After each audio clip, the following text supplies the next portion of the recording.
ဘာရှိငင်းချမ်းရေးအတွက်လမ်းလျှောက်ခဲ့ကြတဲ့ဆရာရာများအားတခြင်းလက်ဖြင့်ဂုဏ်ပြုပူဇော်ခွင့်ပြုပါရှင်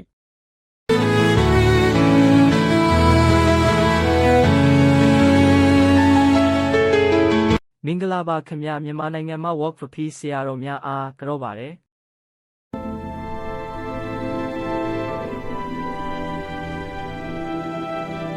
ငြိမ်းချမ်းရေးခြေလင်ခီးစိတ်နှလုံးသားအေဂျင့်စီမိနီရွှေဘုံပွင့်ဆရာတော်ရဲ့မေတ္တာပြည်သူတွေအတွက်မျှဝေပါသီလသမารိပညာခြေခံမှန်ကန်တဲ့လမ်းကိုညွန်ပြလို့ဟန်မေတ္တာရေးစဉ်စိတ်ဝိညာဉ်မှာလမ်းဆက်မောင်တွေကင်းစင်ဒီခီးစဉ်တစ်လျှောက်ဖြန့်ချက်မေတ္တာငြိမ်းချမ်းခြင်းပန်းတိုင်စီတို့သာပြည်သူတို့ရဲ့စိတ်နှလုံးသားအေဂျင့်စီဘုဆရာတော်ရဲ့တရားသီလတို့ရဲ့စိတ်နှလုံးသားမေတ္တာတရားကအားအင်ဖြစ်စေတဲ့ငြိမ်းချမ်းရေးခြေလင်ခီးစိတ်နှလုံးသားအေဂျင့်စီမိနဲ့ငြိမ်းချမ်းရေးခြေလင်ခီးစိတ်နှလုံးသားအေဂျင့်စီမိနီရွှေဘုံပွင့်ဆရာတော်ရဲ့မေတ္တာပြည်သူတွေအတွက်မျှဝေပါသီလသမารိပညာနဲ့ပေါင်းဆက်မေတ္တာတရားကအားပြလို့ဟန်မေတ္တာရေးစဉ်စိတ်ဝိညာဉ်မှာလမ်းဆက်မောင်ငြိမ်းချမ်းရေးခီးစဉ်စတင်ပြီးမေတ္တာပို့သာအေဂျင့်စီစီသီလသမာဓိပညာနဲ့ပြည်သူစိတ်မှငြိမ်းချမ်းရစေဆရာကောင်းတို့ကျေးဇူးအထူးဥခိုက်ကန်တော့ပန်းစင်နူ